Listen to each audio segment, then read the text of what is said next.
Stacy found herself enveloped in a thick, sticky, impenetrable fog, with enormous weights tied to her arms and legs. She couldn't figure out where she was, in this world or the next. Fragments of recent events began to replay in her mind, like scenes from a film.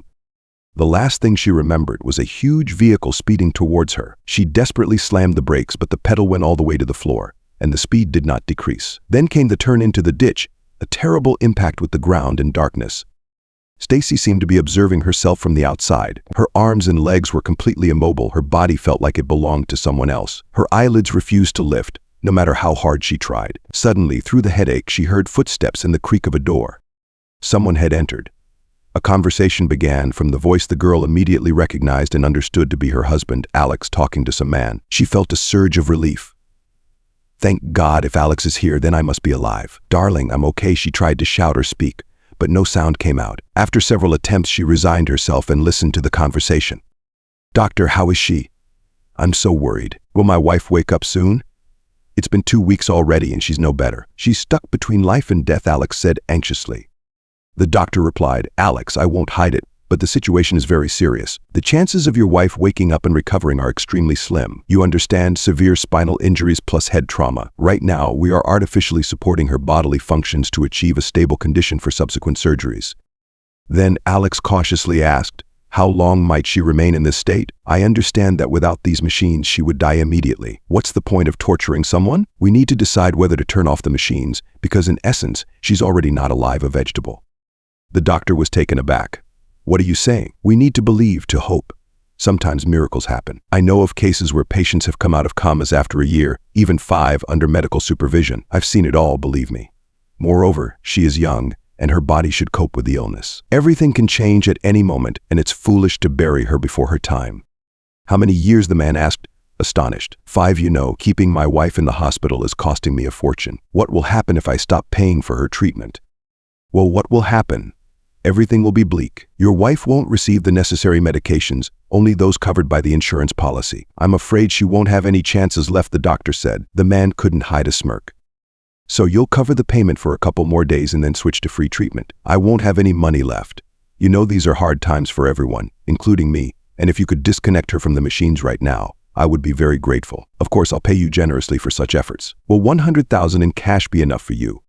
The surgeon was left speechless. So, you're suggesting that I kill your wife? Are you out of your mind? I'd end up in prison? And what good is your money then? Alex started to babble. Oh, don't be in such a hurry to refuse. Think it over. The amount is substantial. I've heard you're having some financial difficulties. Besides, this can be done without any witnesses. I shouldn't have to explain this to you. The doctor remained silent, then added, I'll have to think about it. I might agree. Now leave, visiting hours are over. Alex, as if nothing had happened, bent over, kissed his wife on the cheek, and said, see you tomorrow, my love. The surgeon, who had seen it all over the years, was shocked by such cynicism. He felt incredibly sorry for the unfortunate patient, young, attractive, and to be so twisted. It's unimaginable. Her own husband had just proposed killing her, and then kissed her. Ugh, what a scoundrel, the doctor thought. Suddenly, the life support system connected to the woman began to beep. The doctor rushed to the patient and couldn't believe his eyes. She was looking at him with full awareness and crying. Tears were streaming down her cheeks and she was shaking, trying to lift her hand to wipe them away. It was a struggle. The surgeon started checking her pulse, shining a flashlight into her eyes to check her reflexes, and suddenly exclaimed joyfully, oh, you've regained consciousness. Congratulations. It's truly a miracle. With your recent readings, which were almost at 0 just yesterday, this is incredible. But why are you crying? Does something hurt? If so, I'll have the nurse give you a painkiller injection. The woman weakly responded, I heard everything. How could he? I loved him so much. And you, how could you go along with this? Are you going to finish me off? You agreed to it, and now it's not going according to plan, the man said. Yes, the hopeless patient suddenly wakes up. The surgeon hurried to clarify, you misunderstood everything. What kind of murderer do you think I am? I took the Hippocratic Oath. I said that deliberately to make him believe it, to make him think that everything was arranged. I want to expose this scoundrel, but how can I help you? You're still weak and need extensive treatment after your injuries. The woman replied, and don't tell my husband that I've regained consciousness. Let him think that I'm still in a coma. Put a voice recorder under my blanket. When he comes, I'll press the record button. We need evidence of his terrible plot. The surgeon agreed. Oh, excellent. Then next time your husband comes to the ward, we'll continue the conversation and record it. Your task is to remain still and not reveal yourself. The patient nodded in agreement. Yes, and if it's not too much trouble, the doctor continued, could you please tell me how you ended up marrying such a terrible person, and how did you end up in this awful accident? But if you don't want to answer, I'll understand. Stacy sighed and began to speak quietly. I was born in a small village. My mother worked as a shop assistant, and my father was a janitor. In our neighborhood, there were often fights at home. Dad liked to drink, and my mother and I often spent the night at friends' places, fearing his drunken rages, you understand. We lived hand to mouth, barely making ends meet. At school, everyone teased me and the cruel classmates yelled, why bother studying? You'll end up sweeping streets like your dad, so no matter how hard you try, it won't make any difference. I was hurt, but I stubbornly studied hard despite them, memorizing and learning excellently. I was sent to competitions, awarded certificates, and praised by teachers, which only made my peers angrier. I didn't care about them. I had a dream since childhood to become rich and prove to everyone that I was worth something, to shut up everyone who had ever hurt me. So I graduated from university with honors on my own, without any connections or influence. It was tough to survive in the capital without money. The little that my father earned, he immediately drank away. My mother couldn't give me much. It got to the point where a loaf of bread and a bottle of milk was my diet for a couple of days to survive. I started working as a waitress. I was exhausted and wanted to sleep all the time. After graduating from university, I was lucky. Economics professor Gregory helped me get a position as an intern at the firm Monolith. At first, it was difficult. No one explained much, so I had to figure everything out myself. Over time, my efforts and enthusiasm were noticed. I became a senior manager and then the CEO. I honestly earned enough for a cozy apartment, a new car, and now I don't deny myself anything. But don't think I'm one of those wealthy ladies who look down on everyone around them. I always remember that I come from a poor family, and I'm not ashamed of it. On the contrary, I'm proud that I achieved everything on my own. Of course, with such a hectic work schedule, I had absolutely no time for a personal life. Sleep deprivation, running around like a hamster in a wheel. I'd come home exhausted and fall straight into bed. I didn't have any energy left for anything else, though I really wanted to find my true love, someone to fall in love with once and for a lifetime. I met Alex by chance. I was at a company party at a restaurant, and he was there with another group. There was more than just a spark between us. There was a real fire. He charmed me, sensitive, gallant, well-read, a handsome gentleman. He introduced himself as a designer and artist. We didn't date long. We decided to get married right away. We had a magnificent wedding, of course, at my expense. In the nearly 2 years of our marriage, my husband sold only 3 paintings, and he wasn't doing too well with design either, but I never pressured him. My earnings were more than enough for us to live comfortably. However, things didn't go well with my mother-in-law from the start. I could sense a coldness and hostility emanating from her. You know, my husband and I never argued. He was so attentive, sensitive, and caring that I couldn't believe my luck. He'd give me messages, make coffee, and always hold me. I still can't believe what I'm hearing now. Maybe he's just going through a phase. Let's observe. But I can't believe that my dear and loving Alex is capable of such things. And the woman began to cry again. The surgeon couldn't take it anymore and took her hand. Enough, Stacy. You mustn't stress. Rest now and regain your strength. Goodbye. Tomorrow, as we agreed, I'll bring the voice recorder in the morning.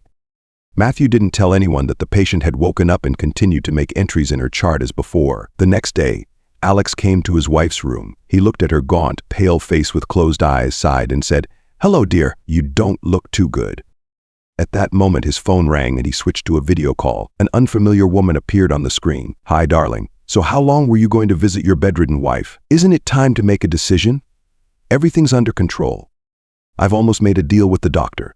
He'll disconnect her from the machines, and it'll be all sewn up. Our fortune will be in our pocket. Finally, I'll be rid of this annoying fool. How much longer do I have to serve her? I'm fed up with her. She's as thin as a plank. How persistent she is.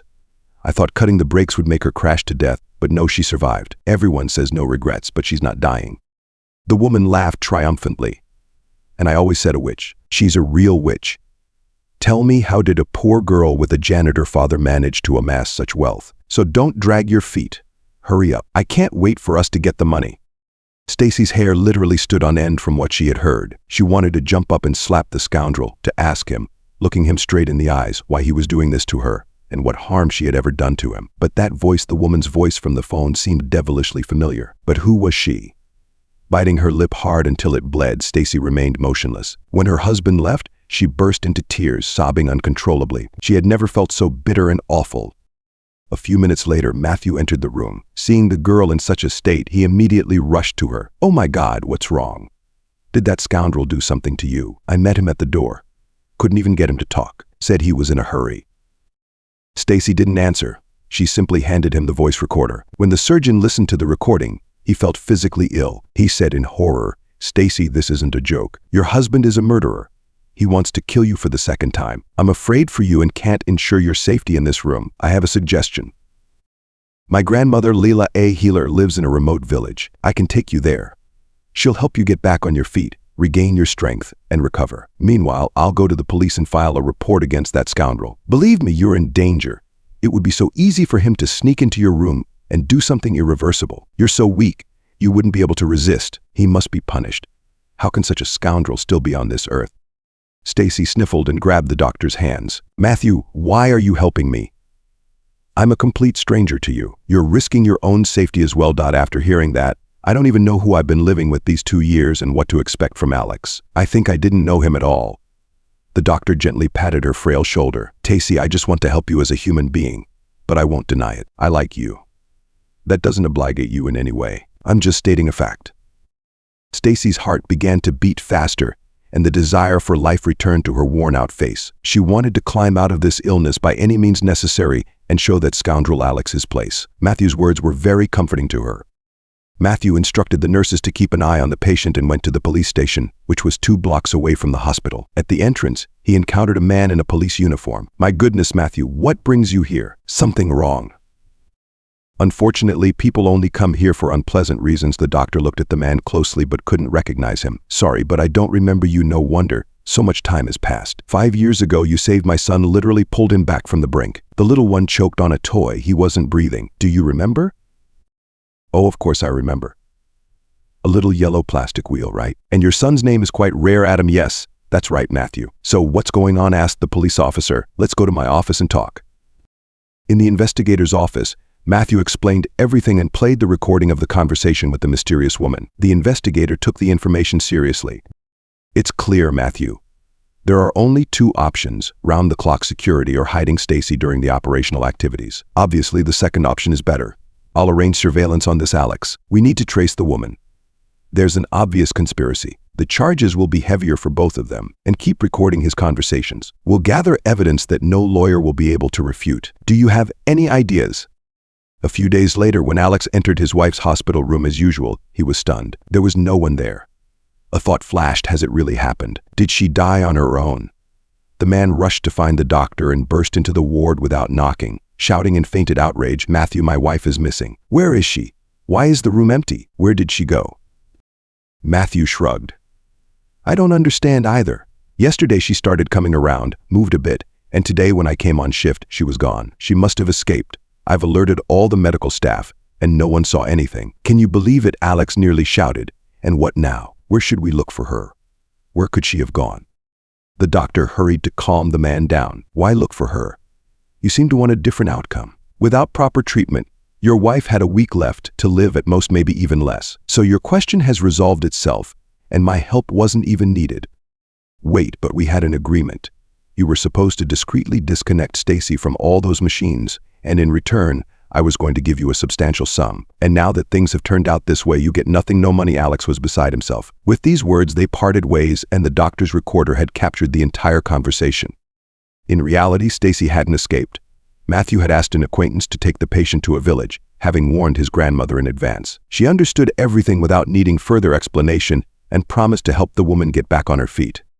When Stacy arrived in the village, her grandmother, Leila, was already prepared and ready to take charge. She directed, "All right, help me bring the patient to the room. I've got everything ready there. When I'm done, I'll call you, and you can help carry her inside. Then you can leave." The room was hot. Stacy was laid face down on a bed, and Leila began to steam her with a fragrant broom, chanting, "Illness, get out, herbs, heal," for the first time since she'd been ill. Stacy felt pain and tingling in her legs and back. The sensations intensified. She felt both pain and joy simultaneously. Could she really one day stand on her own? Just yesterday, she hadn't felt anything in her legs. After the bath, the grandmother spent a long time massaging her, applying strongly scented oils. Then she wrapped Stacy in a sheet and blanket and brought aromatic tea with fragrant honey. She immediately began giving recommendations. "That's it for today. Enough. My name is Leila, Matthew's grandmother. He instructed me to get you on your feet. You must be important to him. So listen carefully. I'll be strict. We'll start exercises and you'll do everything as I instruct. It will hurt at first, but that's unavoidable. No pain can kill you. You need to endure the pain, then your body will start to fight on its own. Understood. What's your name, by the way? The woman nodded. Stacy, thank you, Layla. I'll do everything you say. I trust you. Matthew said you've helped others get back on their feet. The old woman blushed at the praise and said, what a great advertisement. I don't help everyone like this. Just do what I can. All right, dear, now sleep and gather your strength. We'll have a long battle with this illness. From that day on, Layla took Stacy's recovery seriously. She didn't let her off easy. She gave her herbal infusions, did massages, and made her exercise through the pain. Stacy cried, gritted her teeth, bit her hands, but forced herself each day to lift her leg a millimeter higher than the day before. Each step was excruciating, unbearable pain penetrating her entire body like electricity. During the day, Layla would take Stacy out in a wheelchair to the garden, asking for help picking currants or chopping apples for drying. Time flew by quickly in these caring, heartfelt conversations. Stacy enjoyed the atmosphere in the village. The people were so responsible, kind, and open, unlike in the metropolis, where it was just an indifferent crowd passing by, preoccupied only with their own lives. Here, people helped each other in everything, were more than just neighbors, almost like family. In the evenings, they would gather on a bench, have soulful conversations, drink tea, and share their troubles. If someone was ill, everyone would immediately bring whatever they could from their homes. And if something in the house needed fixing, they would all come together to repair it. For Stacy, this was unusual because she was used to the city, where everyone is on their own and no one cares about anyone else. Noble people like Matthew were very rare. A few days later, the doctor came to visit the grandmother. Honestly, he was very eager to see Stacy and find out how she was doing. The thin, small, helpless woman, like a fledgling, had touched his heart. As soon as she arrived at the hospital after the accident, he had worked with her for a long time, performing a complex surgery himself, and then worrying when she fell into a coma. After she regained consciousness, he was incredibly relieved and happy. Over time, Stacy had become dear and close to him. When she looked at him with gratitude through her long eyelashes, he was willing to do anything for her. Matthew had been divorced for over 5 years. He had met his ex-wife, Melissa, during their college years. She was a bright, provocative brunette who wouldn't let anyone take liberties. She had been the first to invite him to dance, then boldly took his arm and said, "Well, are you going to walk me home, fiancé? Or didn't you like it?" That's how their romance began. At her initiative, Melissa was accustomed to living extravagantly and denying herself nothing. If it was a vacation, it had to be the Maldives. If it was clothes, only designer brands. After the wedding, Melissa expected their relationship to remain just as romantic, with Matthew dedicating all his time to her. But she completely overlooked the specifics of his job. He was constantly busy, long shifts, on-call duties, side jobs. He came home exhausted and tired, and instead of peace and rest, he faced a dose of female hysteria. Melissa spent more and more time with friends at parties and didn't want to hear anything about children. She would always scowl in disdain and complain, "What children? I can just imagine I'll become fat with stretch marks. Just an old woman. The child will be ill. Cry no peace. Let's live a little for ourselves." So they lived as strangers for 10 years. One day, Matthew came home from work to find a note. "Sorry, but I'm leaving you. We've always been strangers." Goodbye. Strangely, Matthew was not at all upset. On the contrary, he breathed a sigh of relief. At least he would no longer have to hear reproaches and hysterics. 5 years had passed, and Matthew still hadn't met the right woman. He lived for his work, caring about each patient. Only when he saw Stacy did he involuntarily fall for her. Stacy was a fresher woman, though she had frightening dark circles under her eyes. The grandmother skillfully worked in the oven and cooked on the stove. Seeing her grandson, Layla clapped her hands in delight. "Matthew, my dear, you've arrived. I'm so happy. Come in, dear. The pies will be ready soon, your favorites, with cottage cheese and dill." Matthew waved in greeting. "Hello, everyone. Grandma, you're amazing as always on top of things." Stacy didn't even recognize him. It seemed like only 3 weeks had passed, but she had visibly improved. It was hard to take your eyes off her. The woman blushed from the compliments and eagerly wanted to show off her progress. "Matthew, look what I can do." Stacy took a deep breath, focused, and began lifting one leg up, then the other, and then both. The doctor was astonished. "What progress? You're doing great." "Grandma, how did you manage this?" She wasn't responding to any medications. Layla smiled smugly. "Old proven herbal remedies work wonders. It's not like synthetic chemicals. I think she'll be running on her own soon." The next morning, sitting on the edge of the bed, Stacy felt strength in her legs and was already holding onto the back of the bed, trying to stand. Incredibly, she managed to stand for a moment. In her joy and surprise, she shouted, "Matthew, I'm standing on my own," and then she fell to the floor. The startled doctor immediately woke up, rushed to her, lifted the light as a feather woman into his arms, and carefully placed her back in the wheelchair. "What are you doing, silly? Your legs are still weak. The muscles aren't strong yet. If you fall and break something, all our work will be for nothing. Promise me you won't scare me like that again. I'm worried about you. You're the most precious thing I have." He kissed her hands and blew on her scraped knee. Stacy was melting from the feeling of care. Meanwhile, Layla was bustling around in the kitchen, hearing everything and quietly smiling into her handkerchief. She saw how her grandson had changed and had finally spread his wings, looking like an eagle once again. "Well, that's good. I hope everything works out for them. And maybe finally we'll have grandchildren afterward." The doctor said goodbye in his old age and went back to the city for work. Stacy stayed in the village and continued to work diligently. A month later, she was already walking on her own, using a cane for support. Stacy enjoyed village life. She often caught herself thinking that she really didn't want to return to the city, to immerse herself again in its frantic pace and become part of that vast mechanism. Moreover, she had made a little friend here, Clark, the neighbor's boy. He lived nearby with his neglectful, drunken mother, who drank and partied without any regard for her child. Clark wandered the streets day and night. No one ever called him home like they did with other kids. No one tried to comfort him or dress him warmly. Stacy often fed Clark, picked him up, and talked to him. Like a stalk of grain reaching towards the sun, he intuitively reached out to her and hugged her.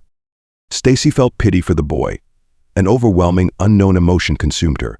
She was constantly worried about Clark. If she didn't see him in the morning, she was beside herself with concern. Her patience reached its limit when she saw a large bruise on his skinny little arm. She decided that this couldn't go on any longer. Something needed to be done, or that mother would destroy the poor child. It was obvious that she didn't care at all about her son. Stacy tried a couple of times, out of conscience, to reason with the boy's mother. The wretched shack was dirty and dark. The woman snored loudly, sprawled among trash and empty liquor bottles. In such dreadful conditions, a small child simply couldn't live there. There wasn't even a bed for him, just a pile of dirty blankets thrown in a corner. Stacy barely managed to wake the woman. "How can you be so shameless? What are you doing? Your child is hungry, constantly crying, eating crumbs, and you're drinking. If this doesn't stop, I'll have to call Child Protective Services. They'll take your child away." The sight was not for the faint of heart. The woman erupted in anger and shouted back, "Who do you think you are? By what right do you come here to lecture me? Clark's father is in prison for theft. Am I supposed to feed him alone? With what money? This little brat is always crying and asking for food. I'm sick of it. Call whoever you want. I'll take him and be done with it, fewer worries." Stacy, stunned, shook her head. "No, I don't drink, and I wouldn't advise you to either." The hopeless mother grew even more enraged. "Then get out of my house. Clark is my son. I'll do whatever I want with him. Got it? Have your own kids if you want to give advice." Stacy, horrified, left the dreadful shack. The boy was trying to take a bone from Rex the dog while playing with him. He looked so filthy, thin and pale, almost blue. Stacy reached out her hands and said firmly, "Come with me, Clark. I'll feed you, bathe you, and love you. Come into my arms." The little boy smiled trustingly and climbed into her arms. From a distance, Layla saw Stacy limping, carrying the dirty boy in her arms. She was surprised. "What's this, dear? You've brought Clark here. You're not supposed to lift heavy things. You're still weak, just starting to stand on your feet. He has a mother. Where's Galia? Isn't she at home?" Stacy was taken aback with indignation. "Is that really a mother? She's at home, drunk and asleep? The place is filthy, dusty, full of cockroaches." I tried to reason with her, but she yelled that she didn't want a brat. "Please, let Clark stay with us for a bit. I'm hoping to get closer to adopting him. No child should live like this, hungry, crying, and watching his mother behave inappropriately. I had a father who drank too, and my mother and I had to hide with neighbors. Yes, we walked around with bruises. I know how painful and bitter that is. So will you not turn us away, old lady?" Stacy asked. "Of course, come in," Layla replied. "I'll heat up some water with herbs. We'll bathe the boy and get him cleaned up. Fetch the kerosene, and first, let's feed the hungry little one. Don't give him too much at once, or he might get sick, God forbid. Cook up some semolina porridge, make sure it's warm, feed him, and I'll get his bed ready in your room." The women bathed the boy for a long time. He joyfully splashed in the tub. Then they treated his head and neck with herbal remedies. Afterwards, he eagerly ate the semolina porridge and savored every bite. The boy's clothes were so dirty that they had to be thrown away. He was wrapped in a soft blanket and immediately placed in bed. He fell asleep quickly and began to snore sweetly. Stacy and Layla sighed in relief and sat down to drink tea. The grandmother asked, "So are you tired? Haven't you changed your mind about adopting? It's not an easy thing. Don't forget, Clark still has a father, although he's in prison. No one has decided about the child, so you'll have to fight. I wouldn't envy his parents." Stacy nodded stubbornly.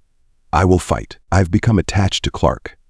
My heart bleeds when I look at him. I'll just expose my worthless husband and get a divorce. I have a good salary, so Clark won't lack anything. I'll raise him well. What future does he have with that drunken mother wandering around living like a vagabond? Meanwhile, Matthew called Alex to deliver the sad news. I have bad news for you. According to the description, your wife has been found dead in a nearby village. Unfortunately, she was buried as an unidentified person. My condolences. Alex was elated and struggled to hide his emotions. Oh, what a tragedy. I can't believe it. The poor thing, she must have suffered. Well, what can you do? I'll arrange a memorial dinner at a restaurant in her honor. Goodbye. Alex could barely contain his joy as he dialed the number of the mysterious woman. Darling, it's done. They found Stacy dead in some village. According to the description, it's all ours now. We should at least hold a memorial to keep up appearances. No, Alex, it's too soon to celebrate. First, you need to make sure it's definitely your wife and not someone else. Only claim the inheritance after 6 months. Before that, the police will be investigating and asking uncomfortable questions. You need to prepare and consult with a lawyer. Alex's mood immediately darkened. What a mess. She couldn't just die as expected. Another month passed. Matthew decided to visit Stacy and her grandmother again. He missed them both dearly. Plus, it was time to expose the scoundrel of a husband. Matthew dreamed that Stacy would divorce the scoundrel, they would marry, and live as a family. He was very surprised to find a handsome 3-year-old boy in the house. Stacy was feeding Clark soup, saying, "Come on, Clark, 1 spoon for the little elephant, 1 spoon for the yellow chick. You rascal, good job. You'll grow up to be a big and strong boy." Clark ate the soup with delight. Seeing Matthew, he squealed with joy and clapped his hands. Hooray, Uncle's here. Stacy was thrilled and threw her arms around Matthew's neck. "I'm so glad you came. Meet Clark. I want to adopt him. Isn't he wonderful, so bright and clever?" Any news, she asked. "Maybe I can come back to life now. I'd like to put this dirty business behind me and start fresh. What do you think? Are you okay with that?" Meanwhile, Detective Mr. Wright had gathered substantial evidence and discovered who the husband had been talking to on the phone in the hospital room. Gwen worked at the same company, Monolith, where Stacy was the CEO. She was just a regular manager, not distinguished by any particular brilliance but had plenty of ambition. She envied Stacy to the point of blindness and hatred, so much so that she was ready to step over anyone to take her place. She had been plotting for a long time and easily manipulated Stacy's husband into committing the crime, hoping to get rid of him once they were married. In the evening, Mr. Wright arrived at Stacy's apartment and rang the doorbell. Alex, quite pleased with life, answered the door. "Good evening," said the police officer, showing his credentials. "I'm delivering a summons for you to clarify some details regarding your wife's disappearance. You need to appear tomorrow at 9. The duty officer will escort you to my office. By the way, why didn't you report it to the police, or weren't you even upset?" "You don't seem like a grief-stricken husband," remarked Mr. Wright. Alex was deeply disturbed, but did not show it. "So much time has passed. I've already come to terms with it." "All right, I'll come. I have nothing to hide." The next day, confident in his impunity, Alex arrived with the summons to the investigator. The investigator greeted him curtly, indicated a chair, and then read him his rights and responsibilities. Mr. Wright began, "So Alex, we conducted an additional inspection of your wife's car, the one she was driving at the time of the accident, and the examination showed that the braking system was deliberately damaged. That constitutes a crime, which leads to criminal charges. Someone attempted to harm your wife. What do you have to say about that?" Alex fidgeted in his chair, feeling a lump in his throat. He replied, "I have no idea. Who knows? Stacy was the CEO of Monolith. Maybe she had conflicts with someone there. We lived in harmony, never even argued." Noticing a hint of falsehood in the investigator's eyes, Alex tensed up internally. "Oh, really? Lived in harmony?" Alex couldn't hold back. "I have entirely different information and evidence." Mr. Wright carefully laid out a stack of photographs on the table, showing Alex embracing Gwen. Seeing the photos, Alex's nerves began to fray. "What's illegal here?" Alex asked politely. "Am I not allowed to interact with women? You have no evidence against me, and you can't have any." Mr. Wright, with a satisfied look, pressed the recorder's button, and Alex's voice could be heard on the tape saying he had damaged the car's brake line. Alex broke out in a cold sweat and nearly shouted, "This is a provocation. Maybe it's just a simple montage. I'm educated. I know that audio recordings aren't accepted as evidence in court. Besides, I never said that. Or are you trying to pin everything on me?" The experienced investigator realized the moment of truth had arrived. "Now or never," he continued. "That doesn't even matter. We found your fingerprints at the site of the brake system damage. Additionally, there's a witness who claims you offered him money to get rid of your wife. So, dear sir, you're looking at a substantial prison term for attempted murder. You're actually lucky that your wife is alive and well, otherwise you'd be facing a much harsher sentence." Alex continued to insist, "You're lying. There couldn't have been my fingerprints there. Stacy is dead at that moment. Stacy made a dramatic entrance from the adjacent room. She looked well, fresh, though still slightly limping. She smiled sweetly. Well, hello dear. I didn't expect to see me alive and well. Poor thing. I don't be so upset. You look like you've seen a ghost. Even though I was unconscious, I heard everything, your conversations with your mistress, your attempt to bribe the surgeon, and your plans to have me killed. I have only one question for you. Why? Why do you hate me so much that you're willing to go to any lengths to get rid of me? You essentially lived off me, even though I never reproached you with a word.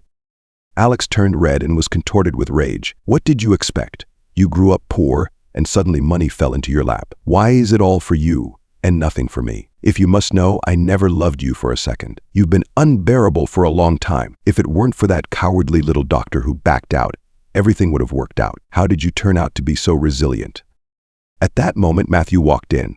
And here's the cowardly little doctor in person. I took the Hippocratic oath and could never be swayed by any amount of money. But you, my dear sir, are finally going to get what you deserve, especially since I recorded all your speeches on my recorder. So you can't wriggle out of it.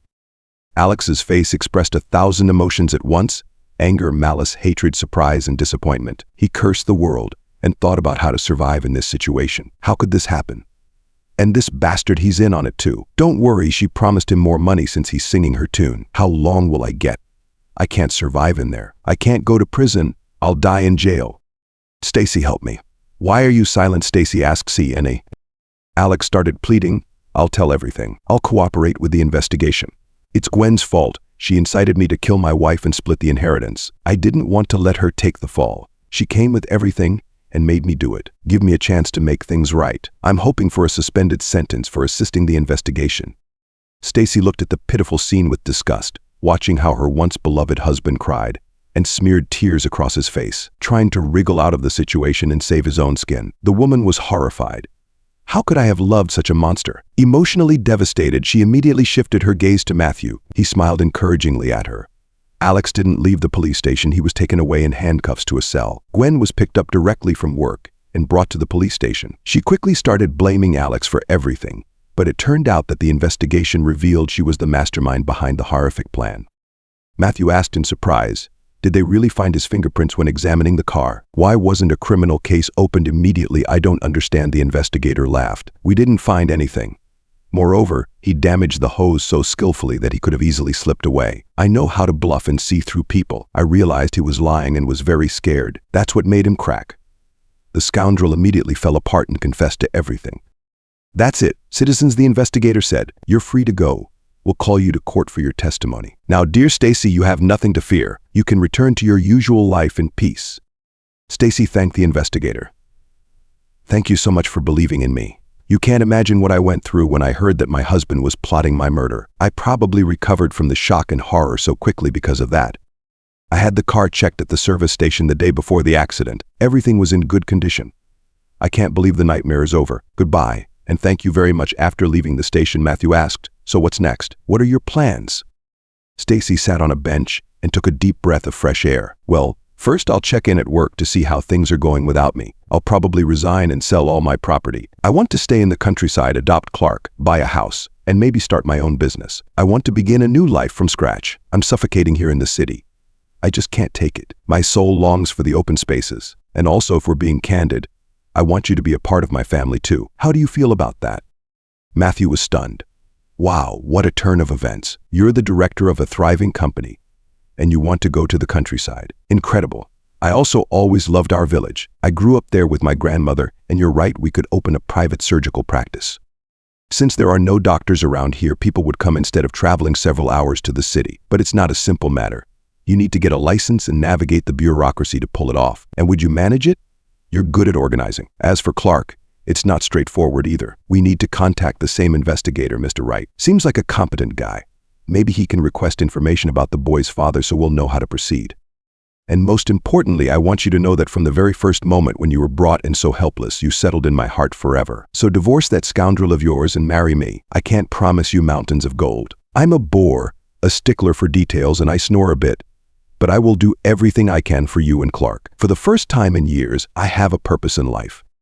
They embraced and sat on the bench for a long time, discussing their plans for a happy future. The following week, Stacy settled all work-related matters. They decided not to sell the apartment. It might come in handy, if not for them, then for Clark. All their acquaintances, colleagues, and neighbors were shocked and kept saying the same thing. Stacy, have you really thought this through? To drop everything and move to the middle of nowhere? You'll be so bored in 6 months you won't know what to do with yourself. There's only so much to be dealt with, and you'll be stuck with garden chores only, pushing a rake. You don't understand anything. I've been at the edge of life, and now I know for sure that life is so short and fragile that it's worth spending on what really matters, family and children.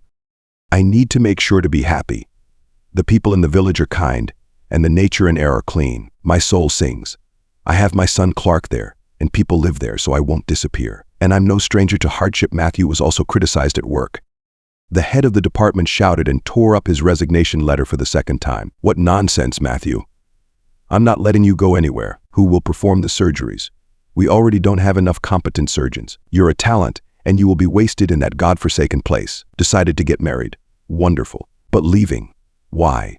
You've got a clean slate, a beloved woman, a son, and a new job. Upon arriving in the village, Stacy and Matthew found a great warm oak house. The yard had a real sauna, a gazebo with beautiful railings and a roof. They began to settle in, and slowly they worked together, cleaning, painting, digging, and tidying up. By evening, Stacy suddenly felt ill. She started vomiting right in the yard. Clark was scared and cried. A frightened Matthew put her and the child in the car and immediately went to his grandmother's, babbling anxiously, "Grandma, I don't understand what's wrong with Stacy. Pulse, blood pressure, temperature, all normal. But she's vomiting and seems to be in agony. Maybe she inhaled paint fumes or has an allergy. How to help Clark?" He's scared too. Layla stroked Stacy's abdomen and shook her head. "Oh, children, honestly, she's pregnant, and by all signs it's twins. She shouldn't have been painting. That's why she's feeling unwell. Clark, get some mint, lemon balm, and chamomile from the shed.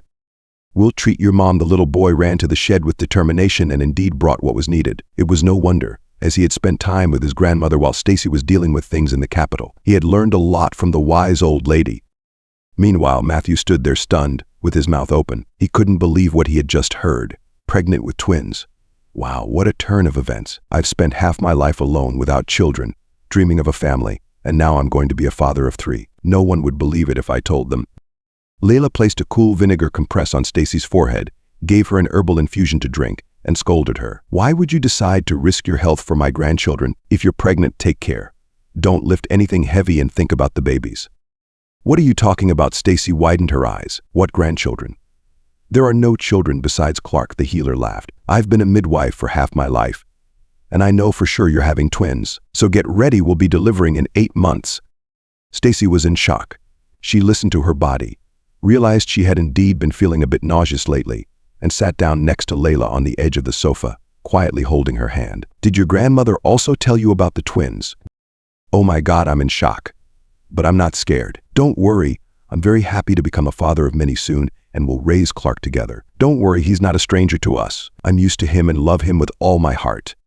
Stacy rambled. "We need to hurry and get married, adopt Clark, buy everything for the babies, set up a separate room, and figure out what to do about work. Oh God, so much to do. How am I going to manage with a stroller?" "Calm down, General. You'll be in charge of a whole bunch of kids. That's your main task now. I'll handle the rest." "Do you trust me?" Stacy broke into a happy, serene smile. "How wonderful to hand over the reins to a strong man. Of course I trust you. You saved my life.